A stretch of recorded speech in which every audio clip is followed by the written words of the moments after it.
Break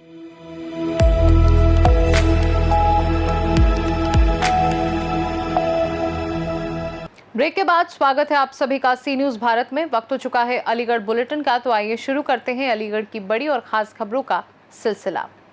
Aligarh जनपद के थाना जवा क्षेत्र के कस्बा जवा में रविवार सुबह दिल दहला देने वाली वारदात में 18 वर्षीय हिंदू युवक करण की उसके घर से बाहर खींचकर आधा दर्जन से ज्यादा मुस्लिम युवकों द्वारा बेरहमी से चाकुओं से गोदकर हत्या कर दी गई, जिससे इलाके में सनसनी फैल गई और परिजनों में कोहराम मच गया।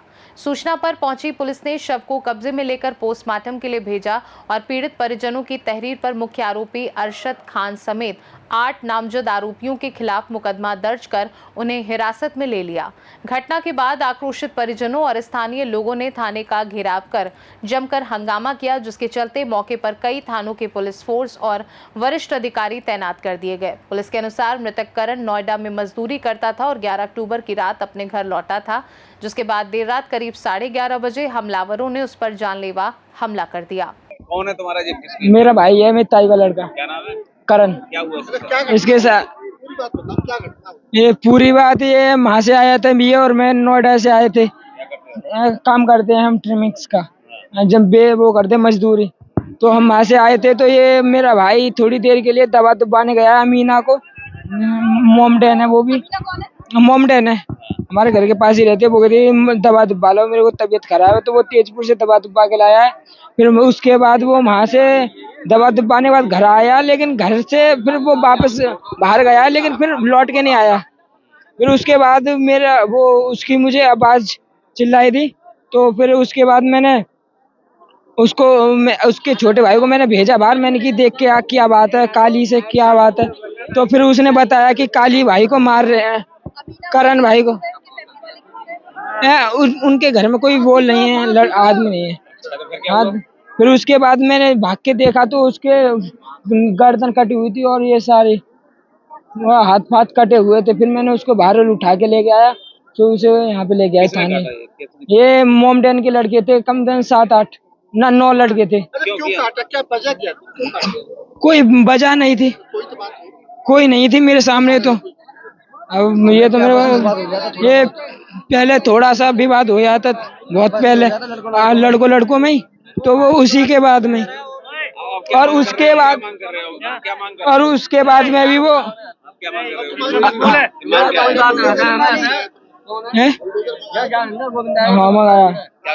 हमारी कार्रवाई, उसको घर तोड़ो और उसको फांसी दो। उसको जिसने मेरे भाई को मारा है उसको सबको फांसी देनी। पुलिस नहीं कर रही है, हाँ मांगे नहीं माननी है, नहीं माननी। सर, हत्या के बाद इन लोगों ने जाम लगाया, क्यों नाराजगी थी इनके अंदर? बेसिकली कल एक दुखद हत्या हुई रात को, लगभग 12 बजे की बात है। तो पुलिस तत्काल मौके पर पहुंच गई थी और घटनास्थल का निरीक्षण किया गया। तो जितने भी हत्या आरोपी थे सभी को पुलिस ने रात में ही हिरासत में ले लिया था। लगभग 8 हैं, जिसमें एक मुख्य अभियुक्त असद नाम का, उसको भी पुलिस ने पकड़ लिया था। उसके बाद नियमानुसार पोस्टमार्टम कराया गया। पोस्टमार्टम करने के पश्चात इन्होंने डेड बॉडी रख के प्रदर्शन किया थाने के सामने, और फिर जो मेन हाईवे था उसको भी कुछ समय के लिए जाम किया गया। तो उसको खुलवाया गया, इनसे बातचीत करके, अनुरोध करके। इनकी डिमांड ये है कि इसमें बुलडोजर चलाया जाए, इस तरह का अतिक्रमण ध्वस्त किया जाए। तो उनको बोला गया अगर किसी ने भी नियम विरुद्ध कोई भी अतिक्रमण किया है, कुछ भी किया, तो उसकी एक न्यायिक प्रक्रिया है, उस न्यायिक प्रक्रिया के तहत कार्रवाई होगी। हम किसी को ऐसे नहीं कर सकते कि हम किसी पे ध्वस्त कर दें, तो वो नहीं हो सकता। उन्हें क्लियर कट बोल दिया है कि हम कोई भी गलत आश्वासन नहीं देंगे, जो नियमानुसार कार्रवाई बनती होगी वो हम करेंगे। हत्या के पीछे कारण क्या था, जिस तरह से चाकुओं से गोदा गया? हत्या के पीछे अभी मैं यहाँ आने से पहले मैं जो मुख्य अभियुक्त है उससे मैं पूछताछ करके ही आ रहा था। तो बेसिकली उसका कहना ये है कि कुछ सोशल मीडिया पे कोई पोस्ट, एक फोटो डाल दी थी उन्होंने, इसको समझाया गया था, लेकिन उनका कहना है कि नहीं माना। उसके कारण मेन वजह ये बताई गई है, लेकिन हम इसको अभी वेरीफाई कर रहे हैं। क्या सभी आरोपी पकड़े जा चुके हैं? इन्होंने 8 लोगों पे आरोप लगाए थे, वो सभी हमारे हिरासत में हैं। अभी इसको वेरीफाई नहीं कर पाए हम लोग, क्योंकि जो असद है उसका कहना है कि एक लड़की का सोशल मीडिया पे उसने पोस्ट किया था जो मृतक है उसने, लेकिन इसको अभी तक हम वेरीफाई नहीं कर पाए हैं, ना वो बता पा रहा। मैंने खुद पूछा कि आप चेक करके बताओ सोशल मीडिया कौन सा अकाउंट है, तो उसका कहना था कि उसे पता नहीं है, लेकिन उसको हम वेरीफाई कर रहे हैं कि क्या वजह थी। लेकिन मेन चीज़ अभी का अपडेट ये है कि हम लोगों ने 8 लोगों को हिरासत में ले लिया है और उनसे अनुरोध करके, परिजनों से अनुरोध करके हम लोगों ने हाईवे जो जाम कर रखा था उसको खुलवा दिया है। बाकी इनको समझा रहे हैं कि शांतिपूर्वक ये अंतिम संस्कार करें और पुलिस आगे की कार्रवाई इस केस में कर सके। Thank you. अलीगढ़ से सी न्यूज संवाददाता संजीव शर्मा की रिपोर्ट। अलीगढ़ के थाना क्वारसी क्षेत्र में स्थित दीनदयाल उपाध्याय संयुक्त चिकित्सालय के पास एम्बुलेंस ऑफिस में देर रात चोरी की वारदात को अंजाम दिया गया, जहां सोते हुए ड्राइवर के बिस्तर पर रखा मोबाइल एक चोर चुरा ले गया। ये पूरी घटना रात करीब 12 बजे के बाद की है और सीसीटीवी कैमरे में साफ साफ कैद हो गई, जिसमें चोर की पहचान स्पष्ट रूप से नजर आ रही है। जैसे ही इस चोरी का वीडियो ट्विटर हैंडल पर पोस्ट हुआ, पुलिस के सोशल मीडिया सेल ने तत्काल संज्ञान लेते हुए थाना प्रभारी क्वारसी को आवश्यक कार्यवाही के निर्देश दिए हैं। अलीगढ़ से सी न्यूज संवाददाता संजीव शर्मा की रिपोर्ट। जनपद अलीगढ़ के थाना अतरौली क्षेत्र अंतर्गत रामघाट रोड स्थित देव ओयो में बीती रात शातिर चोरों ने पीछे से कुंडा तोड़कर चोरी की वारदात को अंजाम दिया और 2 सोलर पैनल, 1 सिलेंडर तथा लगभग 50 मीटर कॉपर वायर चुराकर फरार हो गए। घटना की सूचना पीड़ित संचालक मनोज चौहान द्वारा 112 नंबर पर दी गई, जिस पर पुलिस और क्षेत्रीय चौकी प्रभारी रोहित कुमार टीम सहित मौके पर पहुंचे और जांच पड़ताल की। पीड़ित ने बताया कि 5 दिन पूर्व भी कैमरे चोरी की घटना हो चुकी है और इससे पहले 2 से 3 बार और भी चोरी हो चुकी है, जिनका संदेह वह अपने ही परिवार के कुछ सदस्यों पर जता रहे हैं। इस आधार पर पुलिस ने गांव जाकर पूछताछ की और कुछ लोगों को थाने में बुलाया। चौकी प्रभारी रोहित कुमार ने बताया कि यदि किसी प्रकार का सुराग मिलता है तो आरोपियों के खिलाफ सख्त कानूनी कार्यवाही की जाएगी। ये क्या नाम है आपका? मनोज चौहान। कहाँ के रहने वाले हैं आप? गांव का खेतल है हमारा। अच्छा, तो ये आपका जो यहाँ ओयो रूम्स एंड अवेलेबल ये सेंटर आपका चल रहा है, तो क्या हुआ है यहाँ पर? यहाँ पे मतलब चोरी हुई है और रात 11 अक्टूबर को, और यहाँ ये हमारा देव ओयो है रामघाट रोड पे का खेतल पे। इस पर आए दिन घटना होती है। 8 मार्च को घटना हुई थी, तोड़ फोड़ हुई थी, चोरी हुई थी और 22 जून को शटर काट लिया था, गेट काट दिया था और जो है 8 मार्च को, 22 जून को और ये 1 अगस्त को यहाँ पर घटना हुई थी। यहाँ पे तोड़ फोड़ हुई थी।